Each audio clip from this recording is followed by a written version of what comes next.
Hi, I'm Tim Morton from Frost Giant Studios. I know there's been a lot of interest to get an update on our development progress.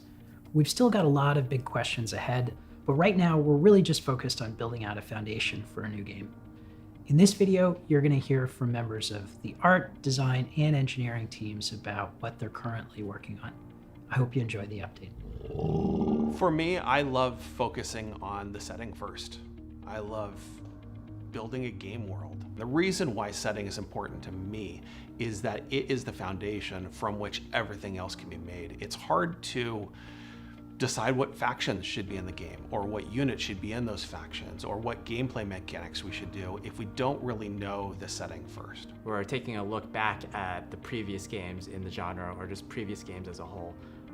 In the space. So we have like Warcraft 3, StarCraft 1, StarCraft 2, obviously. We can look at how games that we think of as like, you know, the games of our lifetime, the games of our childhood, they do have some minor flaws, and I really wanted to delve into what we could do better. Right now the art team is myself and two amazing concept artists, and we're really focused on one faction currently.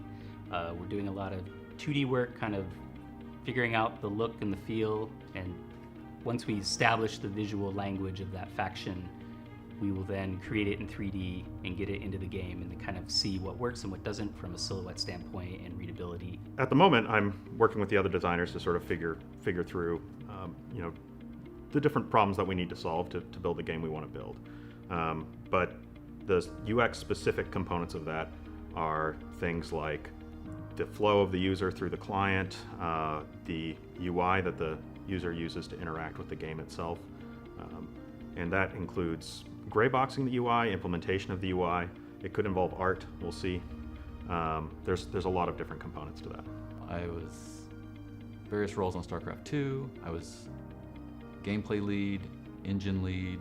Currently I'm trying to lay the foundation for our deterministic simulation. RTS have a lot of units.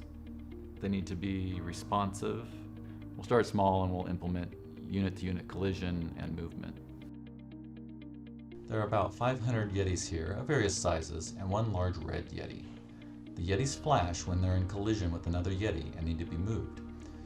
As the large red Yeti tries to trample the smaller ones, it sets off a chain reaction that is traditionally very expensive on the CPU. This is a demo of our physics engine. The hardest part about implementing an RTS is getting high unit counts and quick responsiveness with those high unit counts. And that really requires a whole different style of coding, a whole different style of doing networking. So far, I've sort of been laying the foundations for our network architecture and our network code, starting to hook that up to various smaller pieces of our prototype to sort of prove that this foundation is something that we can confidently build the rest of the game on. My favorite part of the job is working with a community. I love this community. This community is like family to me.